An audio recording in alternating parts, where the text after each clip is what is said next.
The post-apartheid landscape of Johannesburg is changing as areas undergo a sort of reverse gentrification. Typically leafy suburbs are gradually giving way to developer-led, securitized estates. The suburb of Rosebank, however, is different, developing into a dense, walkable urban centre with a distinct character. The stretch along Keys and Jan Smuts avenues, home to many art galleries, has reinvented itself as the Keys Art Mile, with specifically commissioned buildings and artworks.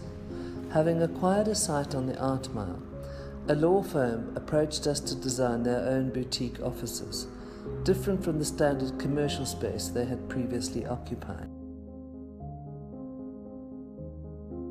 I am a 12th generation South African, senior attorney and a Johannesburg aficionado who has now committed his troth through bricks and mortar to his fabulous city.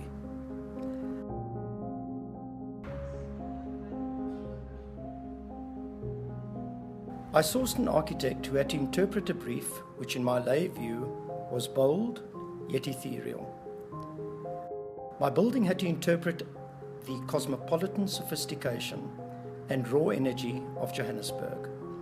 The interface with the public and clients and the attorneys servicing their needs in the building had to be open and welcoming, yet at the same time denoting a sense of formality and occasion arising from an attorney-client relationship. My library denotes this seeming contradiction in all its finery. Volumes of learning contained in books going back a century are housed and cosseted in an open, light, and dignified space befitting the learning of the ages. I've been astounded and at times have been left breathless at the sheer level of artistry that Kate and her team have achieved in discharging her brief and mandate. The public spaces and the interpretation extracted from my brief have exceeded my boldest hopes and wishes, and the warmth and sheer beauty of bespoke spaces and curated works of art, sculpture, and cabinetry speak of an architect at the peak of her prowess. In this regard, law, by its very nature, is conservative, as are most of her practitioners.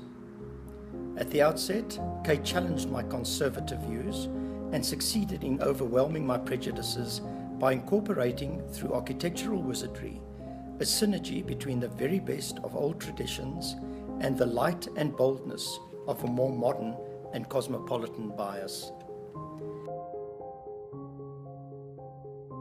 The working areas have enjoyed similar attention, with views and vistas of Johannesburg from all the offices, all elegantly framed by carefully and cleverly crafted windows, most opening in to let in the Highveld air.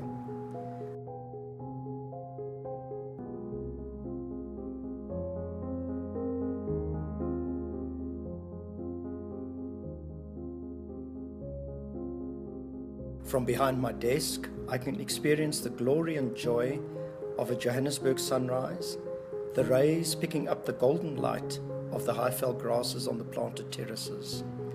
And in the evenings, my eyes embrace a red sunset, setting behind 100-year-old plane and jacaranda trees.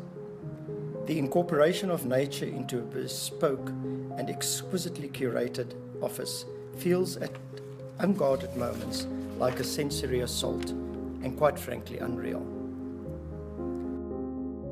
One is at all times in touch with the elements which enhance the experience of working in a very specially crafted space. It is a unique privilege afforded very few individuals to occupy a space as beautiful and as functional as my offices. I remain grateful to an inspired team who have so thoroughly interpreted my brief and heightened my sensory experience of a city I love, incorporating the glamour, energy, light, and style of iconic Johannesburg.